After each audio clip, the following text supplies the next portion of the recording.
बिस्मिल्लाहिर्रहमानिर्रहीम। अस्सलाम वालेकुम। आज हमने ये प्रैक्टिकल नंबर 7 को करना है। कल इसकी स्टेटमेंट को हमने रीड कर लिया था, लेकिन ब्रीफली पर देख लें। हमारे पास ये डाटा है स्टूडेंट्स का, और इसके बाद ये है मार्क्स स्टैटिस्टिक्स सब्जेक्ट के। अब इसके बाद उन्होंने कहा है इसका फ्रीक्वेंसी डिस्ट्रीब्यूशन बनाना है क्लास इंटरवल 10 लेकर, और इंक्लूसिव और एक्सक्लूसिव दोनों बनाने हैं। मैंने भी आपको कल बताया था, इंक्लूसिव का मतलब होता है क्लास लिमिट्स, और एक्सक्लूसिव का मतलब होता है क्लास बाउंड्रीज। ठीक है, यानी कि क्लास लिमिट्स में तो आपने दोनों पॉइंट्स को इंक्लूड करना होता है, एक्सक्लूसिव क्लास बाउंड्रीज में आपने लास्ट वाला पॉइंट इंक्लूड नहीं करना होता है। अच्छा जी, क्योंकि वो रेपुटेशन हो जाती है। अब आता है हमारे पास, उसके बाद होता है फर्स्ट 4 मीन मूवमेंट्स बतानी है, B1 B2 बताना है। इसके बाद कार्ल पेयरसन मेथड 1 और मेथड 2 और बाउलेस कोफिशिएंट, और उसके बाद रिजल्ट्स पे कमेंट करना बी और सी पे। ठीक है, स्क्यूनेस पे कमेंट करेंगे, और जो है B1 से भी स्क्यूनेस पता चलती है, और B2 से कर्टोसिस, उसके बारे में भी जो है कमेंट्स करना है। तो यहाँ से हम देखते हैं,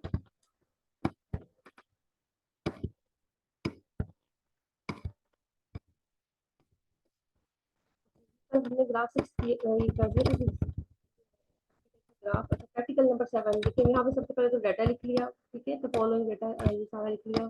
अब इसके बाद फ्रीक्वेंसी डिस्ट्रीब्यूशन बनानी है, तो हमें उन्होंने खुद कहा है कि आपने 10 का इंटरवल रखना है, इसलिए हमें कोई स्टेप करने नहीं पड़ेंगे। हमने क्या किया, पहली वैल्यू को 0 रख लिया, और इसके बाद 10 अब ये स्मॉलेस्ट वैल्यू पे यहाँ पे मिनिमम वैल्यू होगी 0। ठीक है, तो इसके अकॉर्डिंग आपने 10 रखा, और इससे प्रीवियस वैल्यू 9 बन जाती है। फिर इसमें 10 इंटरवल रखा, तो फिर इसका 20 30 40 कैसे बनती गई, और यहाँ पे प्रीवियस वैल्यू रखते हैं। ठीक है, तो ये आपको पता है, इंटरवल को इस तरह से देखते हैं, दो कंसेक्टिव क्लासेस के दरमियान में हमने इंटरवल को चेक करना होता है। हमेशा जब भी इंटरवल चेक करते हैं, दो कंसेक्टिव क्लासेस के दरमियान में करते हैं, चाहे वो लोअर वाली हो चाहे वो अपर। जैसे लेट्स सपोज मैं जो अपर वाली कंसेक्टिव को चेक करती हूँ, इनका इंटरवल भी 10 बन रहा है। ठीक है, दो कंसेक्टिव लोअर या दो कंसेक्टिव अपर को चेक करते हैं।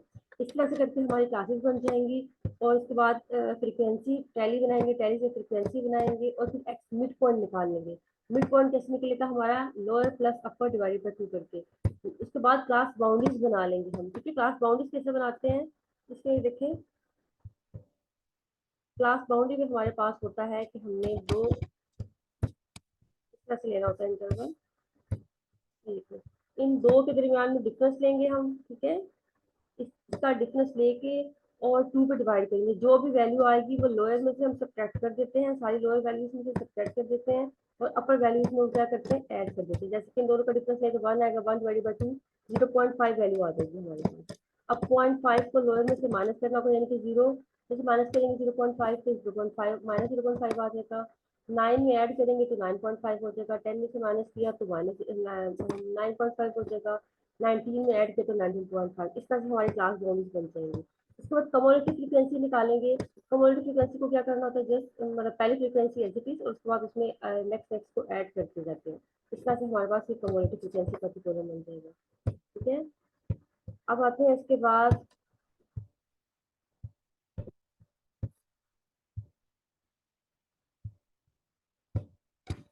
ये देखिए सारे बना लिए कॉलम्स हमने, और यहाँ पे फ्रीक्वेंसी का टोटल देख लिया। ठीक है, 120 था। मिशन एफ का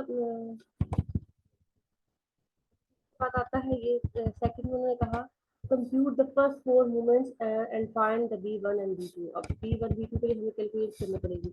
अब कुछ लोग ऐसे करते हैं कि पहले जो है रो मूवमेंट्स निकालें, उसकी फिर मीन मूवमेंट्स निकालेंगे रिलेशन के थ्रू, तो आप वैसे भी कर सकते हैं, और डायरेक्ट जो है मीन मूवमेंट्स भी निकाल सकते हैं।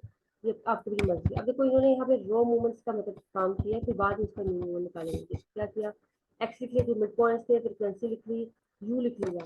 अब यू कैसे लिखा है, u x minus a over h करके। अब एज तो हमारा 10 का इंटरवल चल रहा है इसके दरमियान में, और हमारा मिड पॉइंट क्या है, बेसिकली यहाँ पे हमने मिडिल वैल्यू को ले लिया। आई थिंक मिडिल क्या बन रहा है इसका, 24.5 या 34.5 में से कोई भी आप एक को जो है एक एक तौर पे ले लेंगे। ठीक है, अब इस तरह से करके हमारे पास ये यू आ जाएगा। यहाँ से हमने एफ यू निकाल लिया, F u square, F u cube और एफ यू फोर कर दिया। एफ अब जो यू आया था इसको हमने एफ के साथ मल्टीप्लाई करके एक कॉलम हमारा एफ यू बन जाएगा। नेक्स्ट एफ यू स्क्र, उसके बाद एफ यू क्यूब और एफ यू फोर बन जाएगा। ठीक है, इस तरह से हमने सारे कॉलम बना लिए। नेक्स्ट इसके बाद आता है हमारे पास, ठीक है, ये सारे ये मूवमेंट्स के लिए हमने कॉलम निकाल दिए। मिस ये आवाज बहुत थोड़ी आ रही है। तो ऐसे मैं ऊंचा बोलती हूँ। तो यहाँ पे तीन मूवमेंट्स का काम ये हमने कर लिया, सारे टू कॉलम्स निकाल लिए। उसके बाद आते हैं मूवमेंट्स वाली बात। M1 प्राइम, M2 मिस जी, प्राइम, M4 प्राइम। हाँ जी, मिस ये आवाज बहुत कम आ रही है। अब आ रही है सही? कोई और बच्चा बताए। हाँ मिस। अच्छा, यहाँ पे मैंने आपको ये कहना था कि आपने जो ये x minus a over H किया है, अब ए आपने मिडिल वैल्यू लेंगे 34 या 24। अब यहाँ पे उन्होंने 64.5 लिया हुआ, लेकिन आप जो है इसको 24.5 या 34.5 से करके भी देख सकते हैं, दोनों में से कोई एक वैल्यू लेकर, ठीक है। बाद आगे M1 प्राइम और M2 प्राइम, M3 प्राइम हमने जो है एच वाला फॉर्मूला लिख लिया। Summation f u over summation f multiply by H, ये एफ स्क्वायर का होगा, हो जाएगा, क्यूब का हो जाएगा, 4 का हो जाएगा। इस तरह से हमारे पास M1 prime, M2 prime, M3 prime और M4 प्राइम चारों आ जाएंगी। अब ये रो मूवमेंट्स आई हैं, हमने तो मीन मूवमेंट्स देनी थी। अब हम क्या करेंगे, बाय रिलेशन, ठीक है। मीन मूवमेंट्स देने के लिए हम क्या करेंगे, रिलेशन को यूज करेंगे। मीन मूवमेंट्स का जो रिलेशन होता है M1 equal to M1 prime minus M1 prime, इसके थ्रू हमने M1 निकाल लिया। M2 के लिए भी हमने किया M2 prime minus M1 prime का स्क्वायर, यहाँ से हमारे पास सेकंड आ जाएगी मूवमेंट M2। थर्ड के लिए हमारे पास क्या हो जाएगा, याद रखना है सेकंड और फोर्थ मूवमेंट कभी नेगेटिव नहीं होती। अगर आपकी नेगेटिव आ रही है तो आपके जो है कैलकुलेशन में मसला होगा, क्योंकि ये हमारे पास स्केल की फॉर्म वाली होती है, इसलिए M2 M4 नेगेटिव नहीं होती। अच्छा, अब हमारे पास क्योंकि हमारा जो M2 होता है ना मीन मूवमेंट का, वो हमारा वेरियंस के बराबर भी होता है, और वेरियंस कभी भी नेगेटिव नहीं होता, आपको पता है। अच्छा, अब M3 है हमारे पास, ये हमने फॉर्मूला लिख लिया, इसके अकॉर्डिंग कैलकुलेट कर लिया। अब ये नेगेटिव M3 नेगेटिव आ सकती है, इसके बाद आता है, और M1 भी नेगेटिव आ सकती है। M4 है, M4 का सारा फॉर्मूला लिख लिया, M4 prime minus M4, M3 prime M1 prime plus 6 M2 prime M1 prime का स्क्वायर माइनस 3 M1 प्राइम का 4। इस तरह से सारी वैल्यूज को यहाँ पे सब्स्टिट्यूट किया और सिंप्लीफाई किया, तो हमारे पास रिजल्ट आ जाएगा M4 का, ठीक है। पहले हमने रो मूवमेंट्स निकाली, फिर मीन। आप चाहे तो डायरेक्ट मीन मूवमेंट्स निकालें, आपकी अपनी मर्जी है। इसके बाद आता है B1 का ये फॉर्मूला लगाया, ठीक है। M3 स्क्वायर M2 का क्यूब, और यहाँ पे सारी वैल्यूज को सब्स्टिट्यूट किया, तो हमारे पास B1 का रिजल्ट आ जाएगा 0.15। अगला हमारे पास M2 का हो जाएगा, B2 का, सॉरी B2 के लिए क्या किया हमने, यहाँ पे रखी जो वैल्यू है M4 ओवर M2 का स्क्वायर, ठीक है। हमारे पास इसको वैल्यूज को सब्स्टिट्यूट किया, तो ये रिजल्ट आ जाएगा -2.59, ठीक है। इसके बाद आता है C part, compute coefficient skewness. अब सारे हमने कॉल पेशन 1 2 ये सबसे जो है ना लेंथी प्रैक्टिकल है। अब इसमें ये सारे कोफिशिएंट्स को निकालने हैं। Karl Pearson coefficient of skewness method 1 हम करने लगे हैं। इसका क्या होता है, इसमें पहले मीन फाइंड कर लेते हैं इसका, फिर इसका हमने मोड फाइंड कर लिया, ठीक है। इसमें L plus f m minus f one over ये वाला फॉर्मूला, और ये A plus summation f u over summation f multiply by, ठीक है। अब ये जो रिक्वायर्ड समीशन एफ यू वाला फॉर्मूला था, ये तो आपने कैलकुलेट किया हुआ था उसमें मूवमेंट्स वाले में, और ये आपको पता है एफ एम का मतलब होता है फ्रीक्वेंसी, और एल का मतलब आपने लोअर क्लास में लिए हुए, तो आपने जो स्टार्टिंग में कर लिया था ना वहाँ पे, तो उसी से आपने ये फ्रीक्वेंसी हुई f m f one f two देख लेना। एफ एम क्या होता है, जहाँ पे मैक्सिमम फ्रीक्वेंसी, एफ वन उस मैक्सिमम फ्रीक्वेंसी का प्रीवियस, और एफ टू उसका नेक्स्ट, और एल का मतलब है जहाँ पे एफ एम लाई करता है उसको हम एल ले लेते हैं, ठीक है। या देख लेते हैं, मैं चलो आपको दिखा भी देती हूँ यहाँ पे। जैसे कि ये है लेट्स सोर्स डाटा हमारे पास हाईएस्ट फ्रिक्वेंसी क्या है यहाँ पर, ये 38। अब ये हमारा एफ एम बन जाएगा, और एफ वन क्या बन जाएगा 14, एफ टू क्या बन जाएगा 12, और इसकी जो कोरस्पॉन्डिंग होगी हमारे सामने वाली वो लोअर क्लास होगी, ये एल बन जाएगा, ठीक है। ये हमारे पास 59.5 एल बन गया।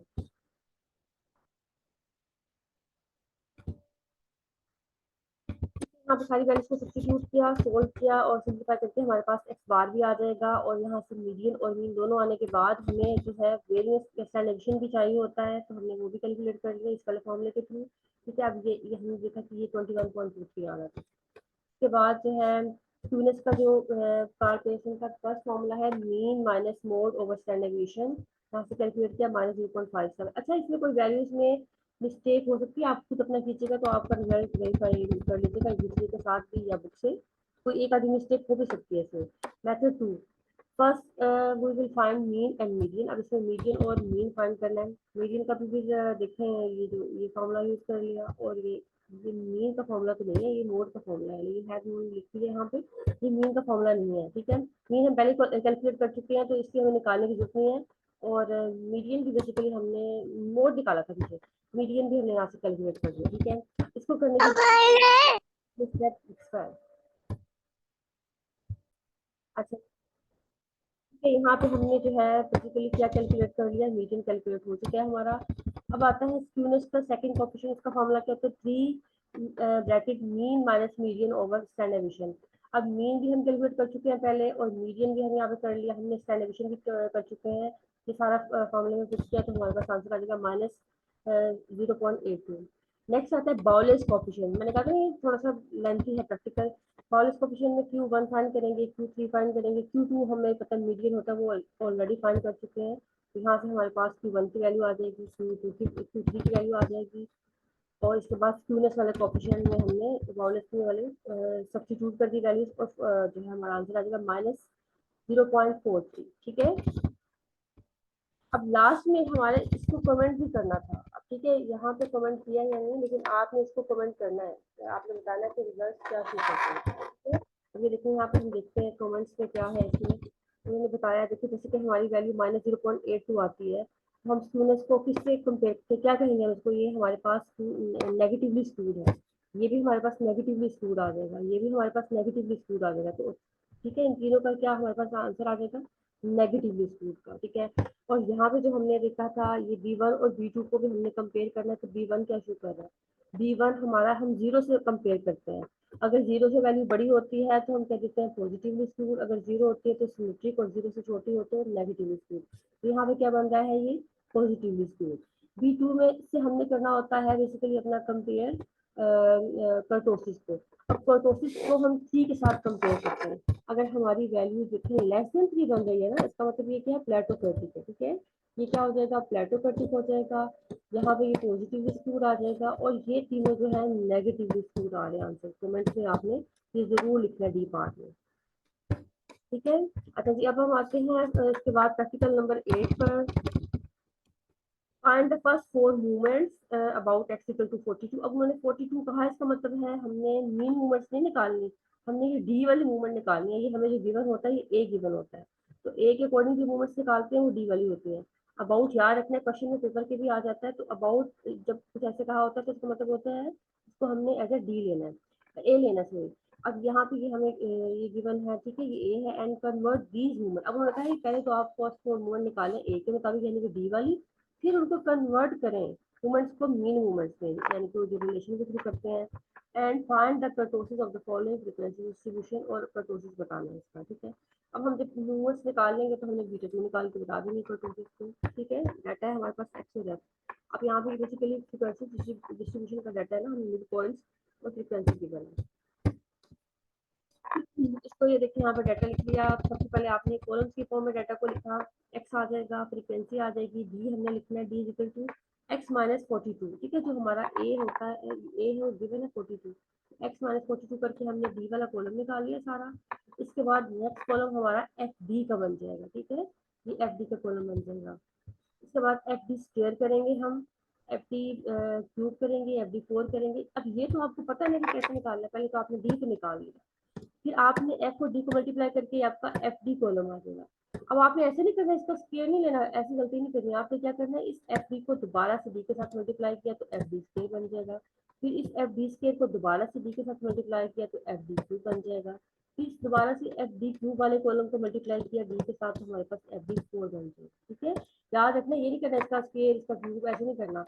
आपने इसको इस कॉलम के साथ मल्टीप्लाई, क्योंकि हमारी फ्रीक्वेंसी तो देखिए सिंगल सिंगल ही रह गई, जैसे कहीं हमारी पावर जो इंक्रीज हो रही है वो डी की पावर इंक्रीज हो रही है। इस तरह से हमारे पास ये देखिए सारे रिक्वायर्ड कॉलम्स बन गए, डी का F d square, F d cube, F D four. ठीक है, ये सारे कॉलम्स बन गए।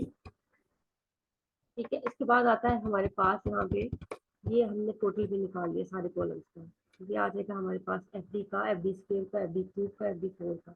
ये सारे कॉलम्स का हमारे पास क्या आ जाएगा, सम आ जाएगा।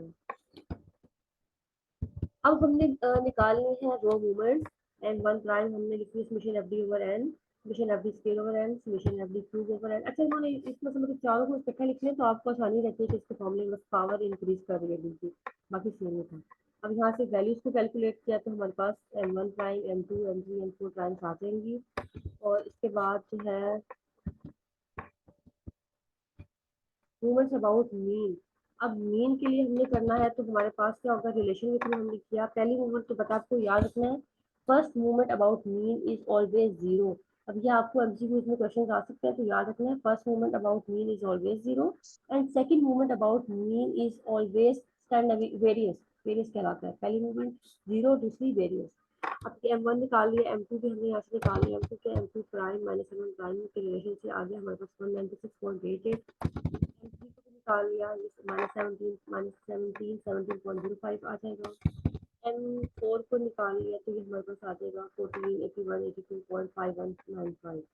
ये हमारे पास चारों मूवमेंट्स, मेन मूवमेंट्स भी आ गई, रो मूवमेंट्स भी आ गई। ठीक है, हमारे दो जो होती है वो तो हो गया। अब आता है कि टोटल जीरो फाइंड करना था हमने, इसके लिए हमने V1 भी निकाल लेते हैं, V2 भी, लेकिन V1 की वैसे ऐसी जरूरत नहीं है, लेकिन निकाल लेते हैं।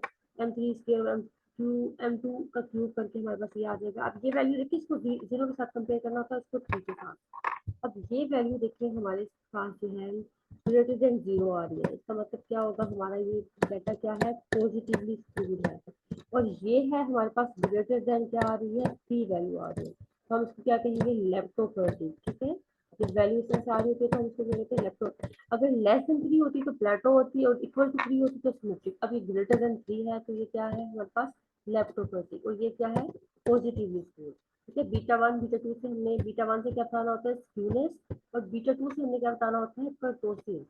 इस तरह से ये दोनों हमारे जो है प्लस हो जाएगा, लेकिन कहते हैं since beta 2 is greater than 3 the distribution is a leptokurtic. Clear है। अब हम आते हैं नेक्स्ट प्रैक्टिकल पे, प्रैक्टिकल नंबर 9।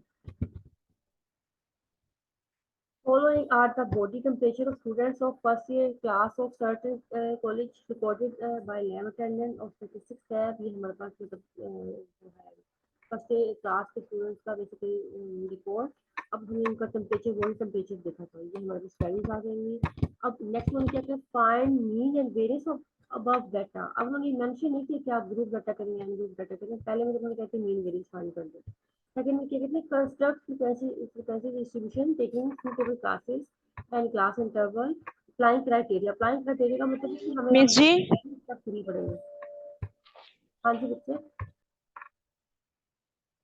अप्लाइंग क्राइटेरिया का मतलब है कि हमने सारे स्टेप्स भी करने होंगे। Then find its mean and variance, और उसका फिर मीन और वेरियंस भी हमने फाइंड करना होगा। ठीक है, अच्छा चलिए हम आते हैं यहाँ पे, देखते हैं। सबसे पहले तो हमने डाटा लिख लिया, फाइंड मीन एंड वेरियंस। अब मीन जो है अनग्रुप डाटा का फाइंड किया, समेशन एक्स ओवर एन। ठीक है, यहाँ पर देखो आपके सारे चैप्टर्स की रिवीजन हो रही है, हमने ग्रुप का, अनग्रुप का, हर तरह से मीन फाइंड किया।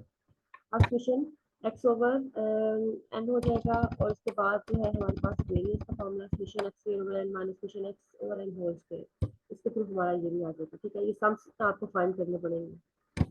चाहे तो आप बाद में भी कर सकते हो, आपकी अपनी मर्जी है, लेकिन चलिए वो मैं पहले कह रही तो आप अनग्रुप करके बता देंगे। नेक्स्ट है हमारे पास बी पार्ट। इसमें क्या कहते हैं, वो कंस्ट्रक्ट फ्रीक्वेंसी डिस्ट्रीब्यूशन हमें बनानी है, और स्टेप्स को अप्लाई करके करना पड़ेगा। ठीक है, suitable classes and class interval applying criteria then it's fine। अब यहाँ पे आपको तीनों स्टेप्स करने पड़ेंगे। पहला स्टेप क्या होता है आपके पास, आपको देखना है minimum value, maximum value, range निकालनी है। सेकंड स्टेप में आपको क्या करना होता है कि आपने नंबर ऑफ क्लासेस, थर्ड में इंटरवल बनाना है।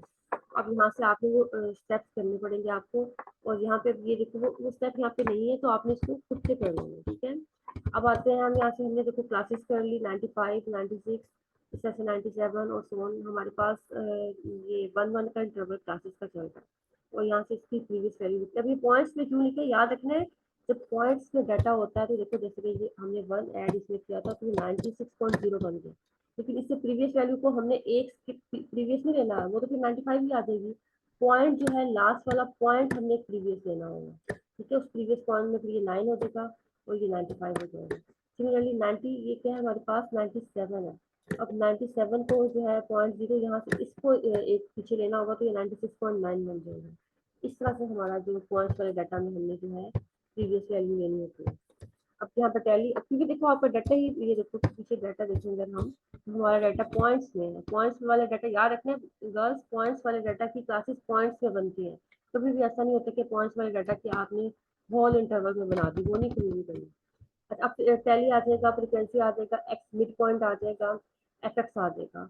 यहाँ से उसके बाद एफ एक्स स्क्वायर कर लेंगे। अब इन्होंने एक्स स्क्वायर लेटर निकाले, लेकिन आपको मैंने कहा है कि आपने एफ वाले कॉलम को एक्स के साथ मल्टीप्लाई करें तो एफ एक्स स्क्वायर आ जाता है। ठीक है, इस तरह से हमारे पास ये कॉलम्स आ जाएंगे, उनका हमने सम फाइंड कर लिया, सबका total x summation F x का समेशन एफ स्क्वायर का सबके सम फाइंड कर लिए।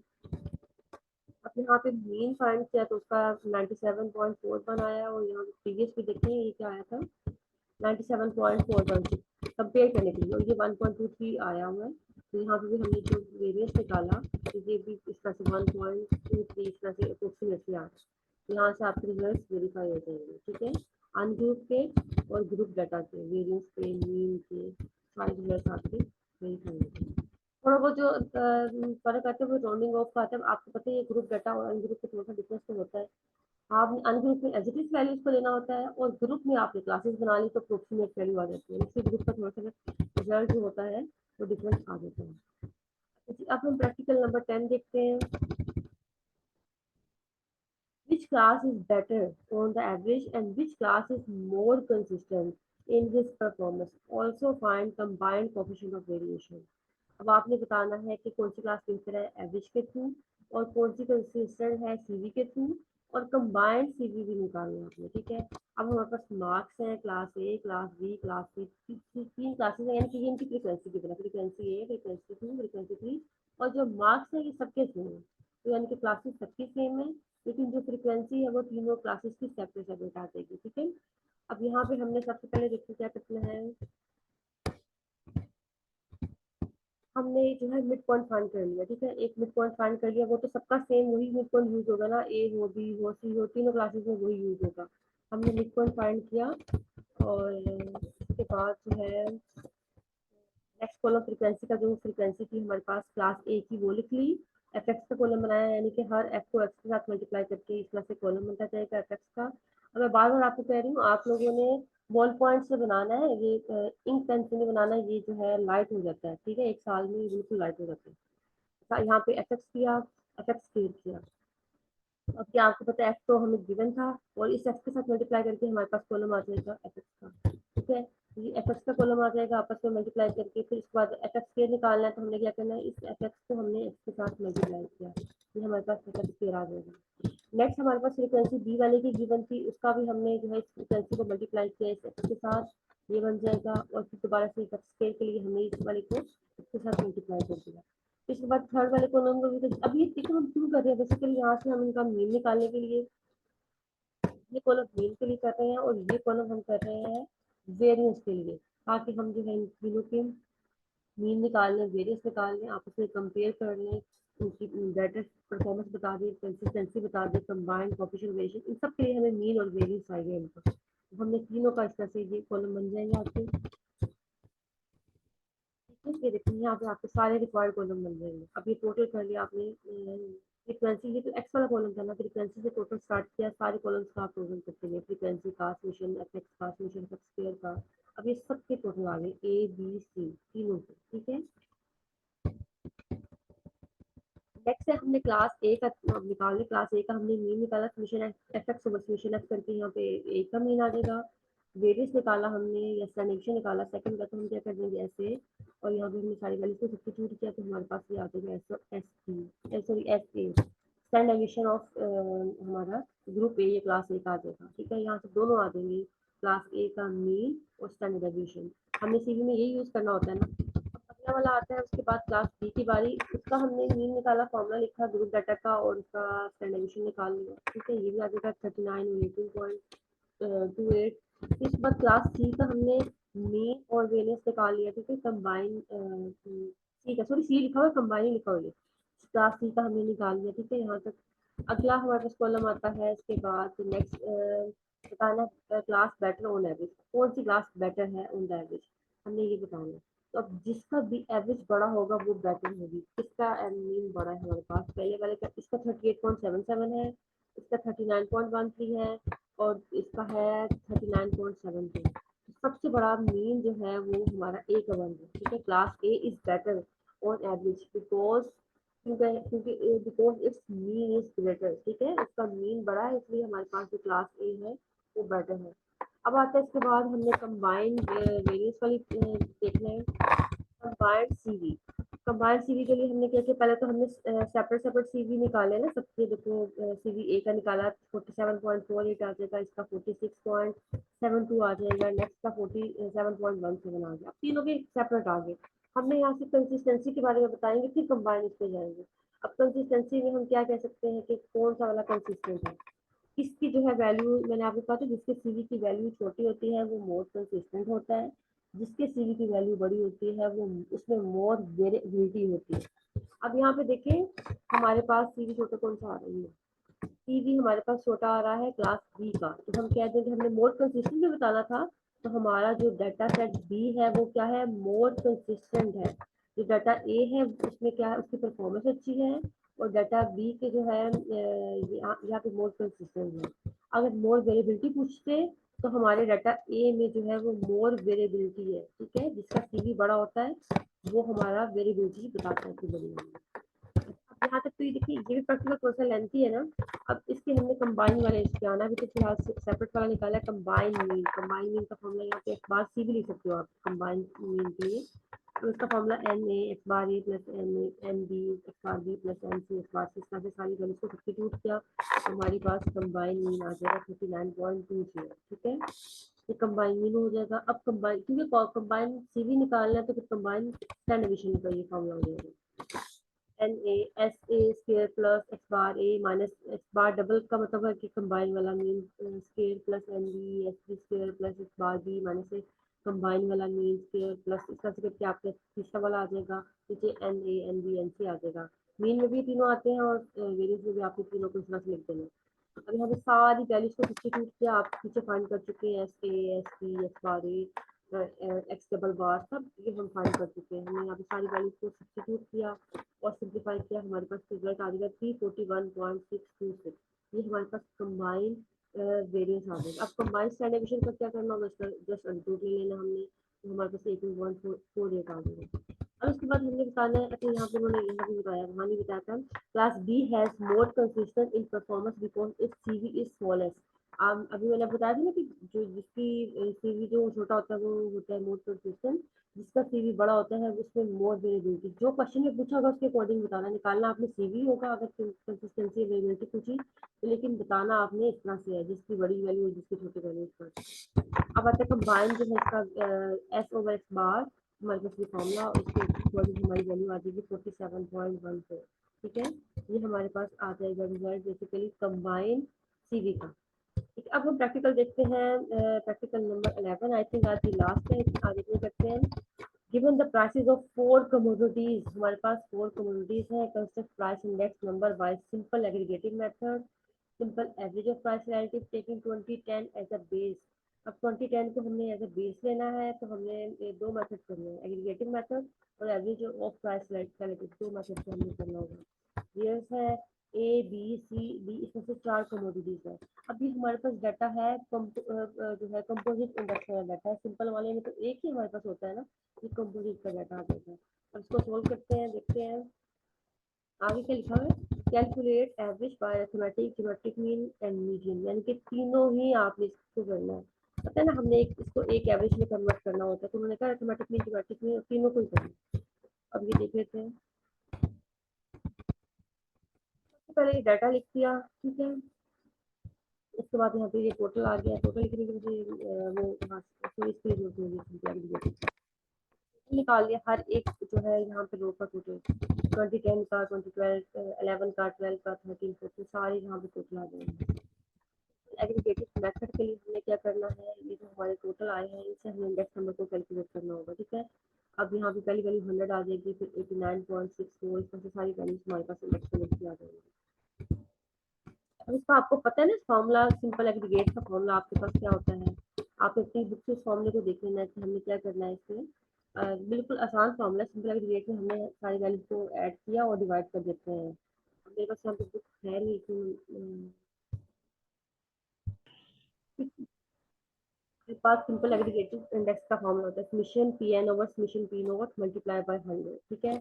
हमने यहाँ पे ऐसे ही किया कि जो हमारे हमारे पास सम था, हमने इसको पहले वाला तो आपको पता है 100 आ जाता है, फिर उसके बाद आपने किया कि ये जो समेशन 303 है इसको 338 वाले से डिवाइड किया, मल्टीप्लाई बाय 100 किया, फिर 413 है उसको डिवाइड किया 338 से मल्टीप्लाई बाय 100 किया।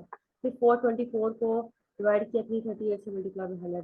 फिर 368 को मल्टीप्लाई किया सॉरी डिवाइड किया 338 से मल्टीप्लाई बाय 100। इस तरह से आपके पास की सारी वैल्यूज आ